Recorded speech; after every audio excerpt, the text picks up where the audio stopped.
What is going on, everybody? Welcome to the Just Gonna Say It podcast on Dylan Talks Tone every Tuesday afternoon at 4 p.m. Eastern Time. I hope you all are having a great time. And of course, as we go live, the dog finds the squeaky toy. That's just how it goes. That's how we know, I guess, we're live. So thanks for coming and hanging out with us. This is an ad-free live podcast as usual. So if you want to support the live stream with a super chat, you are welcome to do so. To ask a question, you can also ask questions. Just put a bunch of question marks in front of your thing or whatever, and I'll try to catch it. But I usually catch super chats because they look different. The other thing you can do to support what we got going on here is you can use the links in the description to buy stuff. The companies that support this channel are down there. We don't really have any sponsorships, but we do have affiliate links and etc. There's guitar related stuff. There's not guitar related stuff, all kind of fun stuff down there. And then the other main way you can support the channel is you can go to dylantalkstone.com and you can buy our products. We got a couple cool new things. Our pickup dropped this week with the filigree engraved P90 Telecaster and humbucker nickel covers are freaking amazing. They're available in matte and shiny. We figured out how to do both, so that's pretty stinking cool. And the other thing is, which is going to be a pretty big subject of what we're going to talk about today, is the capacitor testing kit that we talked about yesterday in our video.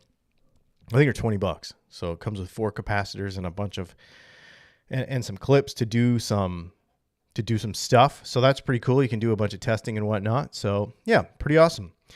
The subject today is a result of yesterday's podcast, because it's interesting how, as much as people want to talk about capacitors and pots and stuff, there's a lot of, all of a sudden, the YouTube certified electrical engineers come out of the woodwork like you would not believe. And so there gets to be, it's a pretty fiery conversation, actually. What's really funny about this is the physics behind this circuit is very simple, right? So a guitar circuit's very, very simple. There's a voltage divider, there's a variable resistor, there's a capacitor, and there's 2 coils. That's it, right? So it's super simple. And so, 2 coils or 4 coils or whatever, depending on how many pickups, or just 1. So very, very, very simple circuit. And so there's not a whole lot to it. There's nothing to really argue about, because it's like we've talked about before. I say it many times. If this is a smartphone, then a guitar is the dumbest circuit ever. It's a dumb circuit. It's just super simple. But a lot of people are very passionate about that kind of stuff. And one of the comments that came in yesterday, and it kind of made me think about this today. I was thinking about this morning. One of the comments that came in today, or last night, I think last night. You're really great at busting guitar myths and doing your research, but what I don't understand is this obsession that everyone has with orange drop caps. Its tradition, quote unquote, is only part of it. And then he goes on to talk about the history of capacitors, which he's not accurate about, actually, but whatever. That's not either here nor there. From a physics and electronic theory point of view, the only thing that makes a difference is the value of the capacitor, which is true. And you don't have to worry about voltage. That was a question that came in a bunch, 100 volt, 200 volt. It could be 5 volts. Doesn't matter. You're only dealing with millivolts here. No big deal. 1 volt is probably enough. No big deal. Let's see what else. And if I get quality makes a difference. So if NASA prefers the smaller, lighter capacitor that's also cheaper but does exactly the same job, why do we persist with orange drops? If orange drops were so superior, then wouldn't NASA use them? Is there really a difference between orange drop and ceramic or tantalum or any other kind of capacitor? Then please do a similar side-by-side and convince me. If it exists, it should become clear in a side-by-side comment, because this is the thing that happens with any kind of guitar-related subject when we really dive into the minutia of this stuff, right? Which is why I don't like to do it that much anymore. But since you all like to talk about it, let's talk about it. Here's the thing about all this. My question now becomes, it's a chicken versus egg thing. What do people like lean on more? The tradition of what guitars have always been, or the myths that surround them? It's an interesting thing, right? Because we do a bunch of myth busting. So what's the difference between you're doing something just out of for tradition's sake, or you're doing something because you incorrectly believe a myth or about guitar stuff?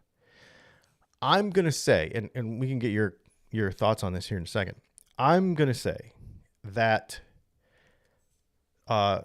because here's what happens. You have this myth based on tradition. That's how I feel about it.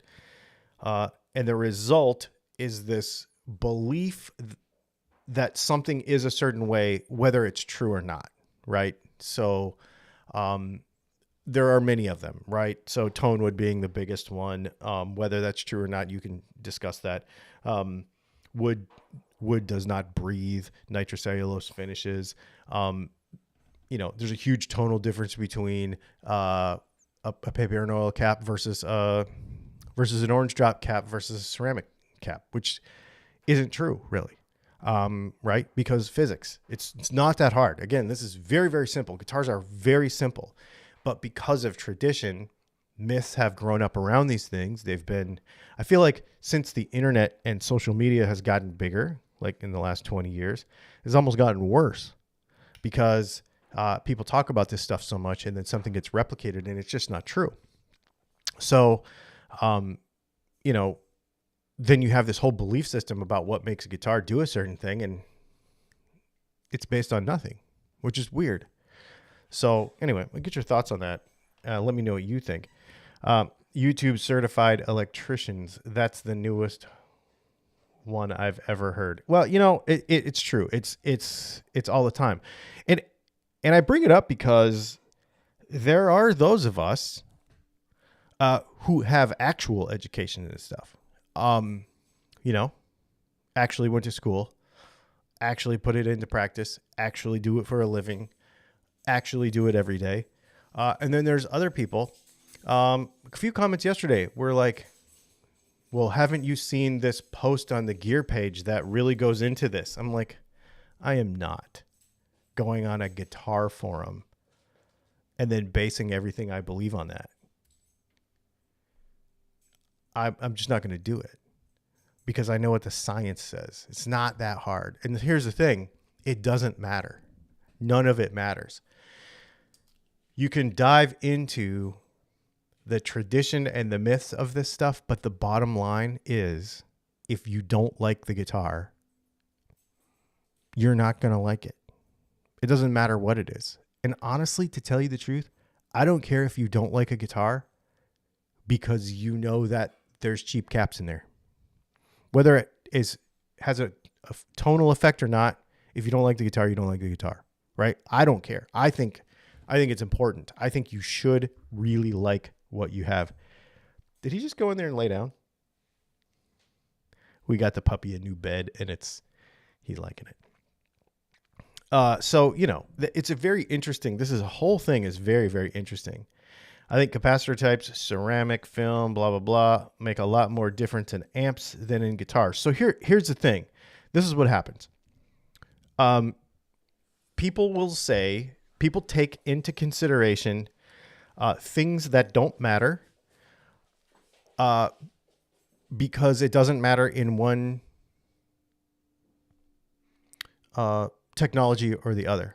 Okay?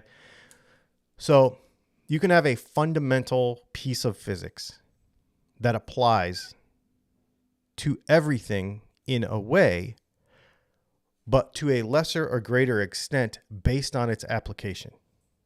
Okay? And so that's what happens. People say, well, Faraday cages get rid of noise. Yes, they do. In a room full of gear.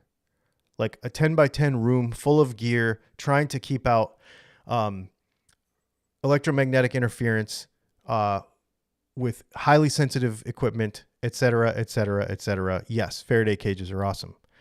When you're trying to deal with AC, like 60 hertz hum that comes over the air from lights and stuff, that wavelength is so long that it doesn't matter with a guitar. 18 and a half feet or whatever. So yes, the science is true. Faraday cages do stop noise, but because it's applied differently, it applies differently at different scales, at different voltages, at different everything, at different currents, everything. It doesn't always apply, but people think it does. Therefore, these rumors kind of circulate. Yeah. The painter's tape on the guitar affected the tone way more. Oh, yeah, totally. I 100% agree. I agree. Orange caps sound better than white ones. I don't know. I have some white paper and oil caps that sound really awesome. Let's see. I'm just going through your comments here real quick. Try to get caught up if anybody has anything. How's everything going? I was just watching your sustained demonstration with the tailpiece on the Les Paul from a year or so ago. Yeah, that was a great video too. That's another one. People have a huge thing about how much sustain the Les Paul is going to lose when you unscrew the tailpiece. But what you don't realize is the load distribution of that does not change whether it's down or up. Okay? So the transfer of vibration does not change if it's bolted all the way down. And here's why. Because it doesn't create any more contact with the body, because it's still the same thread count. It's not, there is no, it's not like a cylinder head where there's no mating surface, right? Where there's a mating surface and there's pressure. Okay. And you can say, well, the strings are pulling on it, but they're pulling on the threads. And so when the threads lock, when they lock in, so like, let's say you've got this bolt and the two threads are like this. So you've got the stud here and you've got the insert here, and you've screwed it into the body, and here it's down here or it's here. Okay. It doesn't matter whether it's here or it's here or it's here. It doesn't matter. Once those threads go like this, that's it. That's it. There's no difference in transference. Now, could you say, well, if you have it way up and you only have 3 threads in there, okay, yes, but that's not how it's designed. It's not designed that way. That won't happen. The insert's only that long. And so no matter, pretty much within reason, no matter how high you raise a tailpiece on a Les Paul, you have full contact all the way through that insert that's in the guitar. So unless you really are an idiot about it, but you don't have to. So, and this is the other thing, the way that guitar is designed is you lower it all the way down to the body. You set the guitar up more or less. You get your string height and everything how you want it. But before you set your intonation, you look at the back of the break angle and you make sure that the break angle is enough, but you also make sure that the strings are not contacting the back of the bridge. If they are, you just raise it up a little bit and you make sure that that break angle is correct. So it's not raise it way up this way, or it's not do anything drastic. It is an adjustment to compensate for all the angles. That's what it is. And when you work within that, you're not losing any sustain. The thread count stays the same. The energy transfer through those same threads stays the same. It's dumb. Like that kind of stuff is dumb. But for some reason, it becomes a religion, and it becomes like, and when you sit and think about it for 5 minutes and like let yourself objectively look at what's going on there. And I'm not saying that anybody's dumb. I'm not saying anything like that. But what I'm saying is a lot of people will take what they read on the internet, in a Facebook group, in a whatever, for 20 years, 30 years, or what they mistakenly understand about simple physics, without taking 5 minutes to go, oh, That is what that's doing. Well, I still don't believe it because blah, blah, blah, blah. Sort of weird. Sort of weird. Let's see.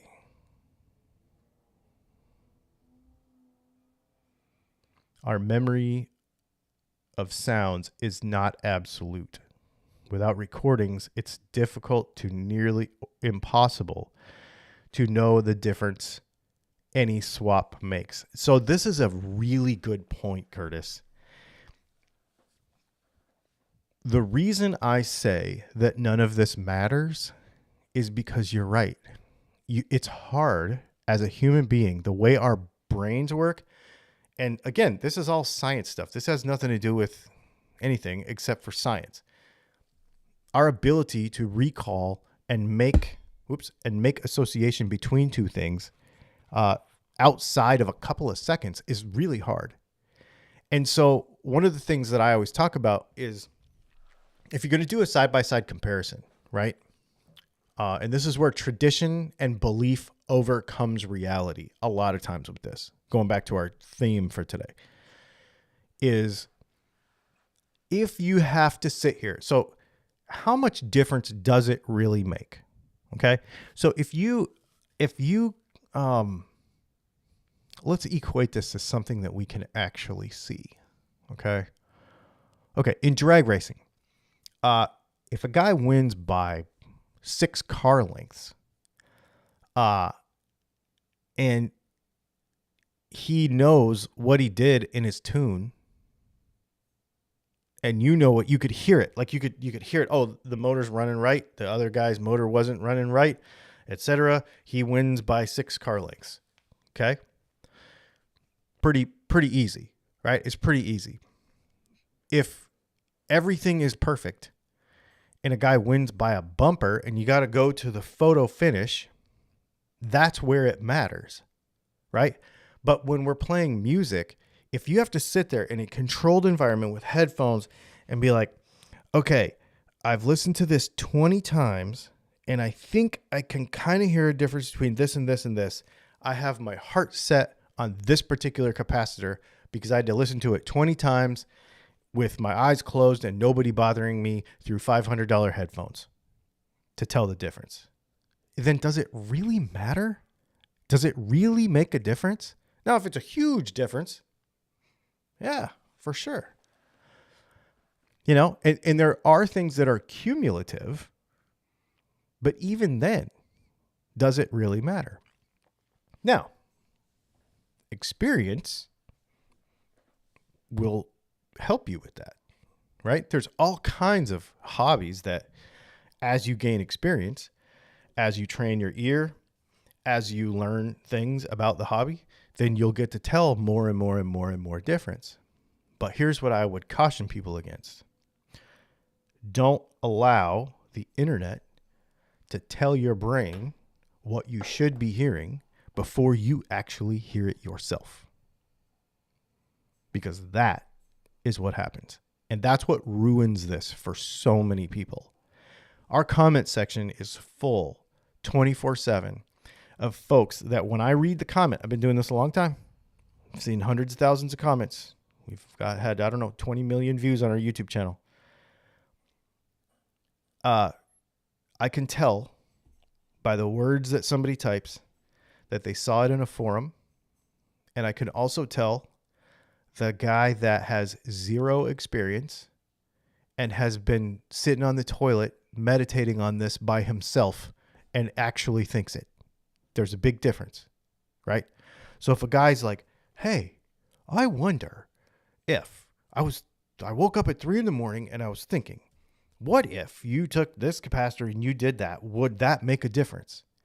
That dude's like super sincerely figuring it out, like wants to know, has a real question. Maybe he doesn't have the experience. Maybe he doesn't have the technical knowledge, but he's genuinely curious, right? And there are those folks. But the majority of folks are not that. Most of them are, you can tell that they're regurgitating things that are tradition based on either misinformation or misapplication of the basic physics that make a guitar go.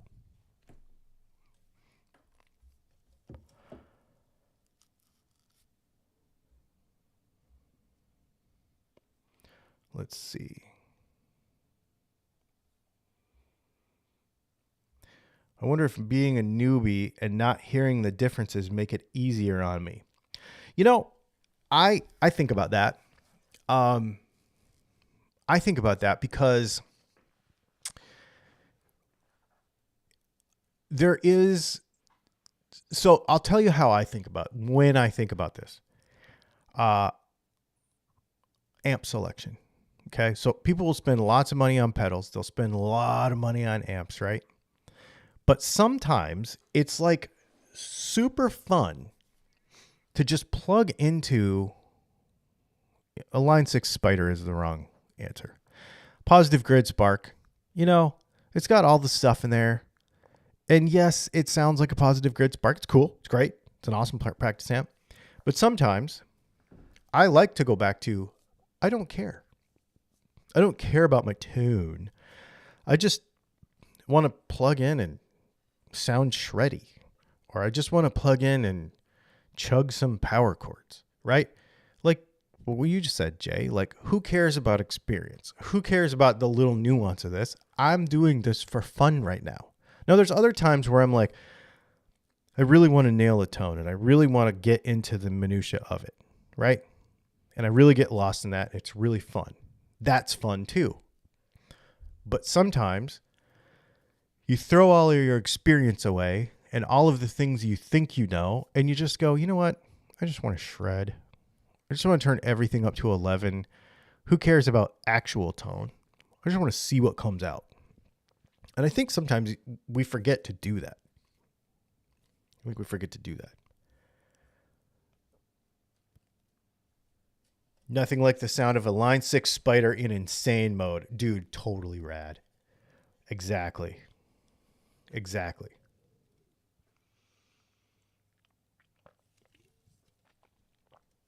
Yep.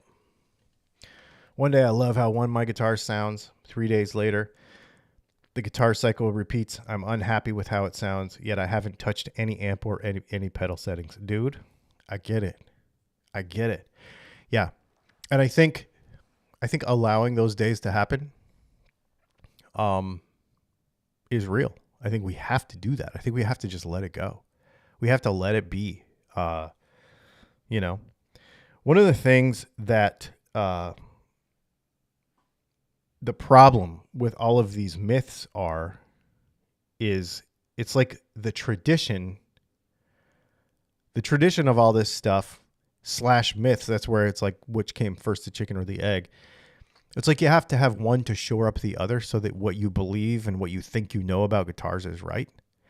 And when it gets challenged by somebody, you just want to fall back on that thing you already believe, which sucks. Which it's easier to do that. But in my opinion, if you challenge that and you go, okay, wait a minute, let me figure out how this really works. Chances are you're going to learn something and it's going to make you better. If you really understand, this is where I go back to the one pickup guitar thing. If you really understand how your volume and your tone work, and you don't just play with everything on 10 all the time, and you use like an Esquire or something, or a Les Paul Jr. to do that, you learn so much, right? But you have to put the work in. You know what I mean?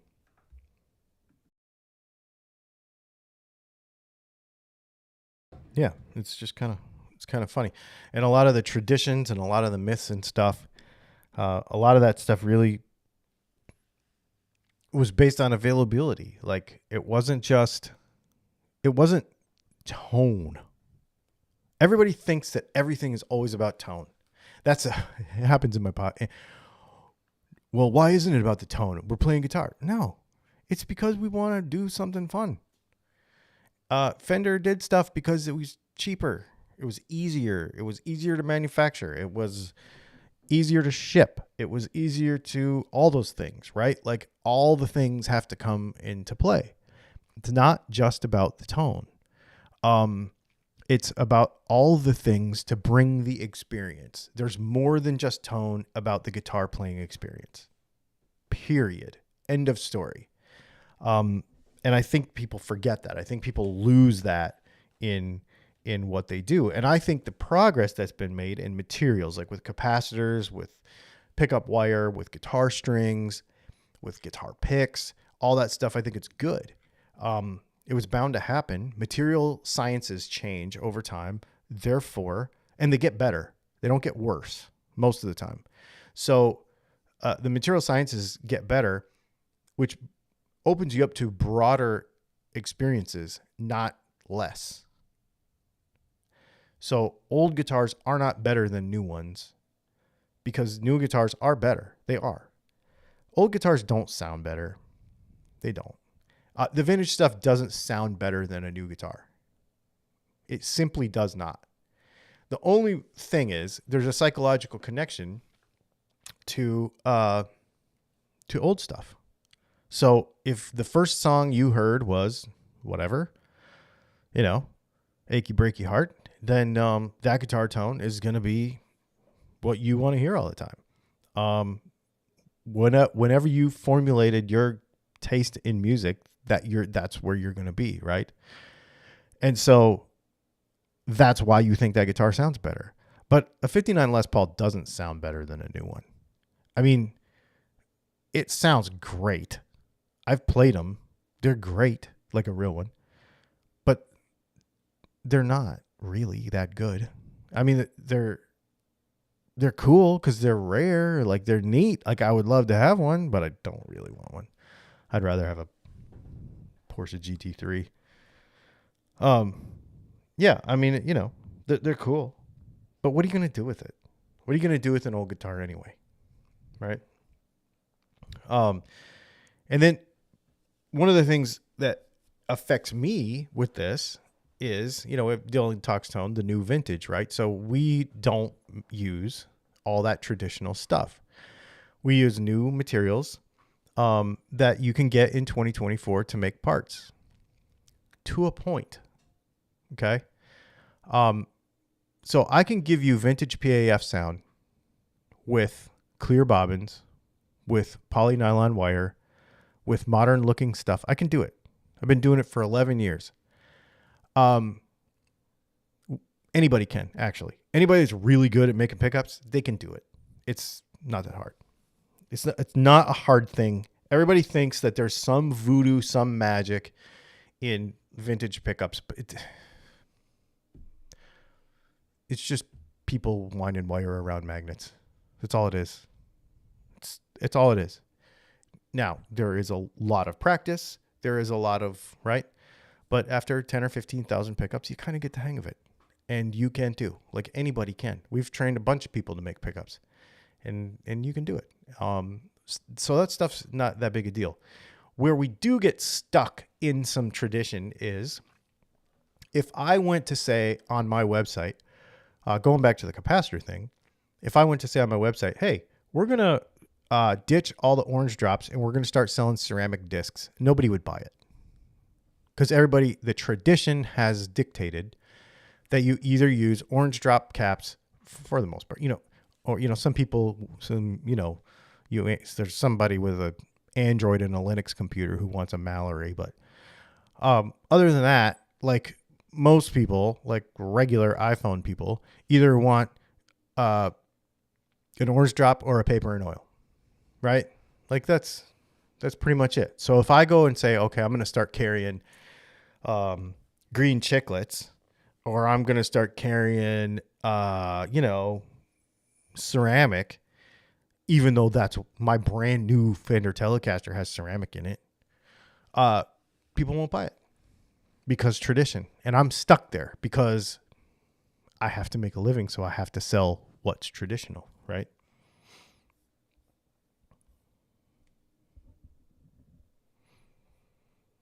Let's see.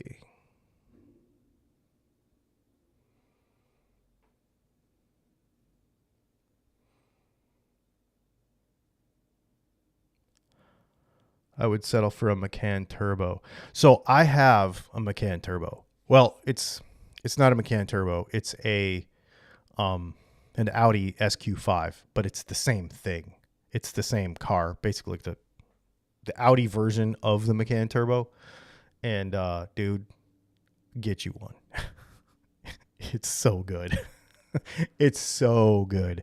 I I have wanted I've been itching for a new car, and every time I go drive something, I'm like, I already have the thing that I love. This car is so fun. So yeah, get yourself a Macan Turbo for sure.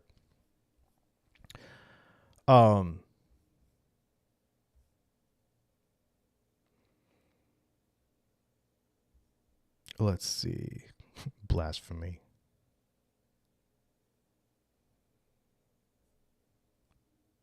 Somebody said they're tired of arguing with people. That's why I don't argue with people. You know, it's I don't argue with people. If you want to believe that stuff, that's fine. That's totally cool.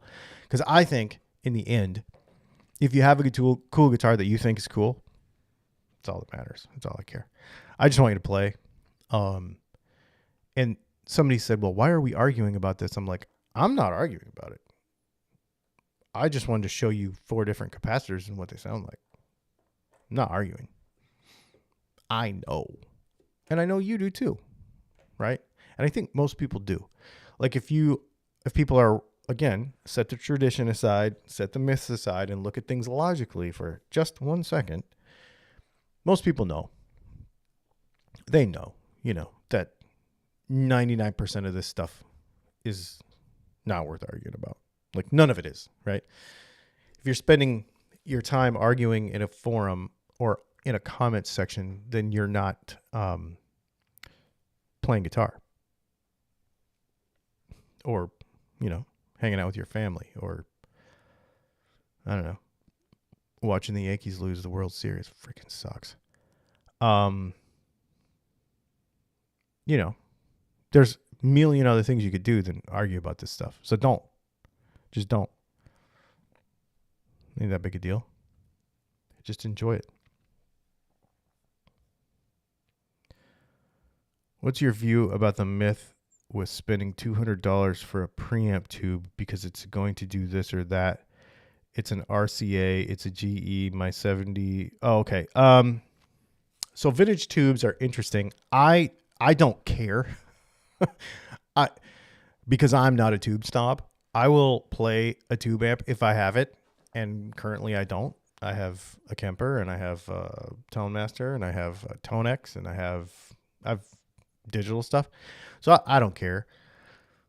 I think that stuff is worth it when you're trying to keep something complete. Okay, so like if you have, people ask me this all the time. The same kind of thing would apply with like a vintage pickup. Like let's say you have a 60, let's say you have a 59 plexi, or like a 60s plexi. Let's say you have a 60s plexi, and let's say you have a pre-CBS Strat, right? And you want to keep that correct.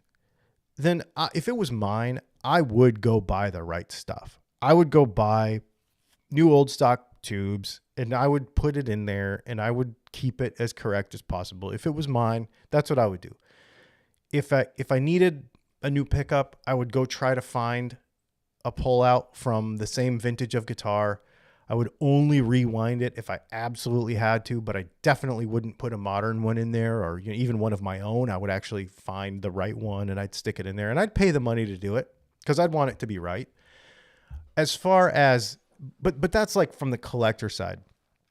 To me, honestly, that has nothing to do with the value. That has nothing to do with any of that. For me, it's just like the completionist part of it. I just want, for me personally, the way my brain works, I would like it to be right. I just want it to be right. Right?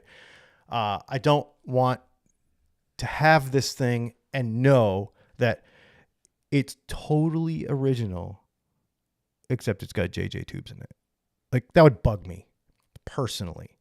Does it matter to anybody else in the world? No, but it would matter to me, so I would do it right. That's just how I roll. But as far as worrying about tone, and no, I don't. No, that's stupid. Be honest. Plus, new old stock tubes are a crapshoot. It's really true. It's really true. And new tubes are better than old tubes because manufacturing has gotten more consistent. It is really true. Yeah, stuff is better these days. Absolutely. You know what? Let me real quick. I just realized that my phone is on Do Not Disturb, obviously, because we're doing a podcast. Okay, cool. I have somebody coming to give me an estimate on my new fence today. And they're supposed to be here at 5. And they said they might be early or late. So I'm like, well, I got to be ready. So I didn't want to lose that or miss that phone call.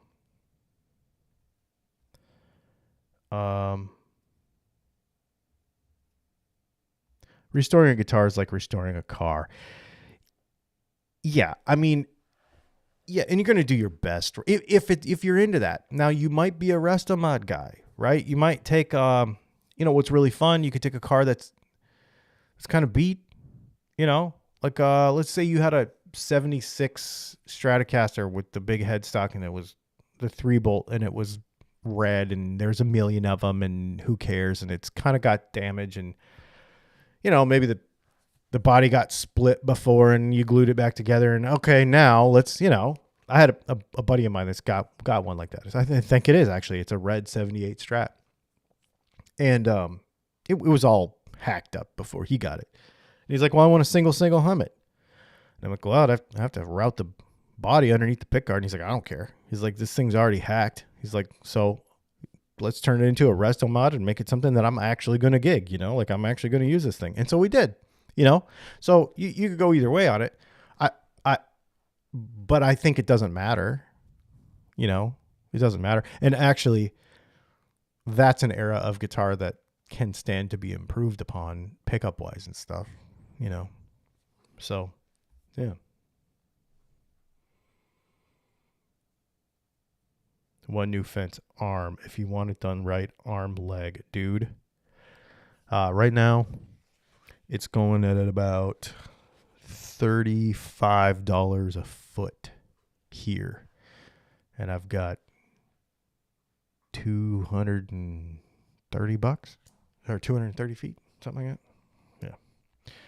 It's not going to be a cheap day. Yeah, so there's all kind of ways we can go with this, right? But I think, somebody was asking me about the capacitor thing in general. Like, why are you so obsessed with them? You talk about them all the time. I'm like, I don't care. Like, I don't ever change my capacitors in anything, ever. Y'all are the ones that care so much, so this is what I'm going to give you. I'm going to give you what you want, and I didn't ever used to be like that. If I didn't like it, I didn't sell it. But, give the people what they want. So if you want orange drops, we'll give them to you. We have paper and oils too, but nobody wants to spend $15 for them. But that's what they cost. They're expensive because they cost more to make, Why did the tone of my 76 Strat change? Less bright when I shielded the guitar and then became a brighter sound. So I don't really understand the question. Yeah, the puppy needs his fence ASAP. Dude, it's for real. I don't really understand that question, but what I will say is it doesn't always happen, but you can introduce a situation with single coils especially. Well, there's no need to shield a humbucker guitar, but with certain single coils, depending on them, when you shield a guitar, you can pull highs out of it if you don't do it right. This goes back to the whole Faraday cage thing. Don't do that to your guitar. Don't put foil all in the whole thing. If you have a Strat, put foil on the back of the pickguard and ground it. That's it. End of story. Don't put it in all the cavities and all that. Faraday cage thing is stupid in that application. What you're really trying to do is basically like a satellite dish. You're trying to catch the electromagnetic interference that comes through the air and bleed it off the ground before it makes it to your amp. So if you can use your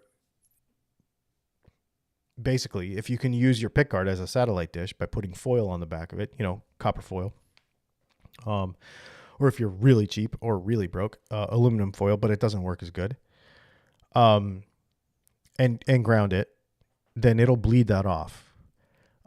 If you put foil all around everything, then you can affect the tone of your guitar for sure.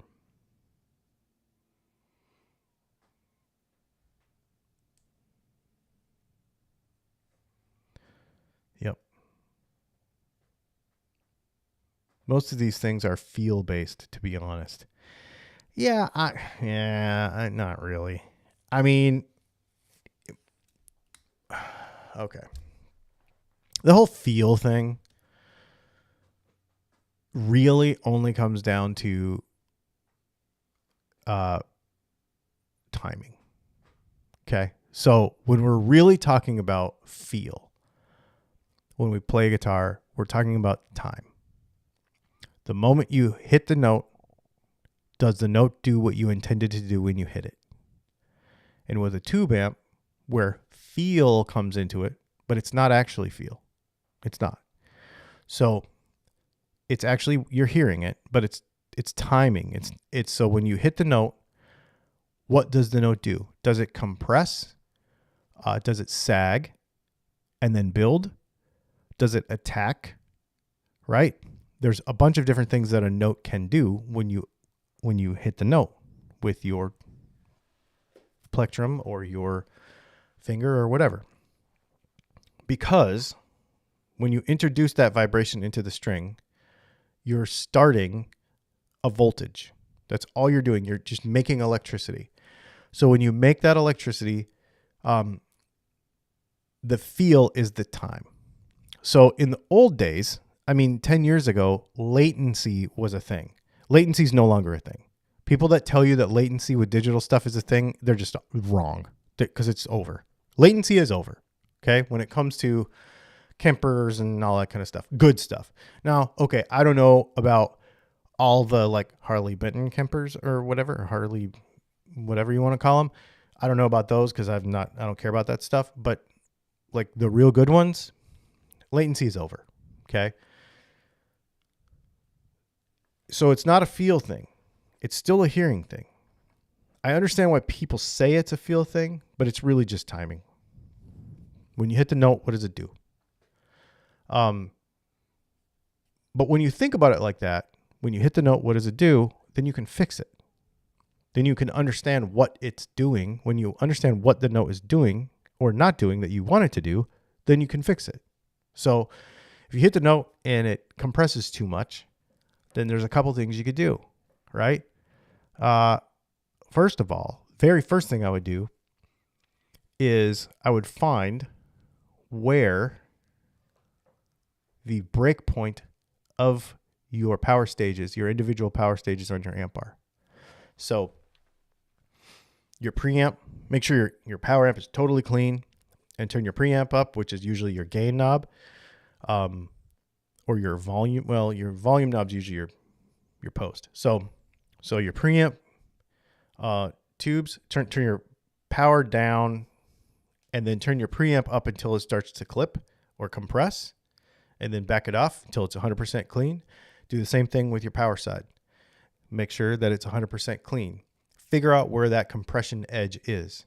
If you don't like where that is, then you can start to affect it. So then you can start to say, okay, well, I want to use a boost to affect that. This is where you can change pickups to affect that. This is where you can do all kinds of things. You can change the pots in your guitar. This is one area where going from a 250 to a 500K pot will change how your pickups compress because of the overall dynamic range changes. When you're sending more, they compress differently. And with 500, you're sending more, depending on the amp you're using, because it also depends on the type of amp you have. So if you put 200, let's say you take a Telecaster and you have 250K pots in it, you put 500s in it, and you play it into a Fender Princeton or a Fender. Let's use a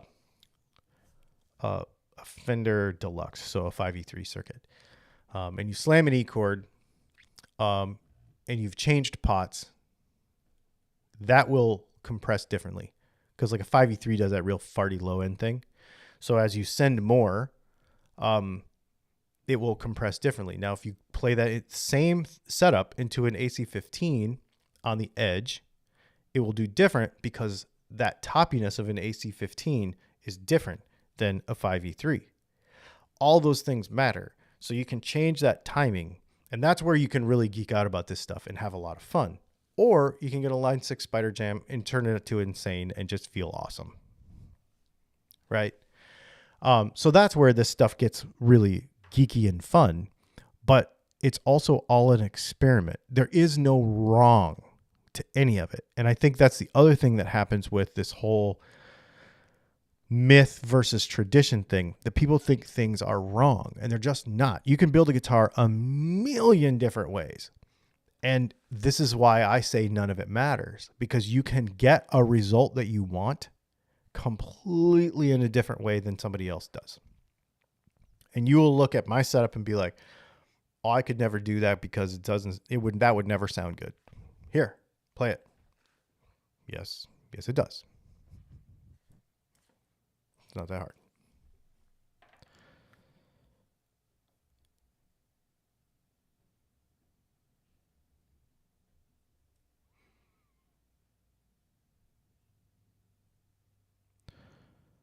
Let's see. Question. Okay, let's see. I answered that one already. Yeah, there you go. You guys, it's been fun. Thanks for coming and hanging out with me today. I will try to get this uploaded tomorrow. I know I'm behind on podcast uploads. We've been crazy week getting caught up with stuff and etc. But we will get caught up with it. Please do me a favor. Go to the website, Dylan Talks Tone. Buy some stuff. Oh, we got a new t-shirt too. We're doing some kind of vintage old school racing stuff because, that's what I like. So, yeah, go check that stuff out.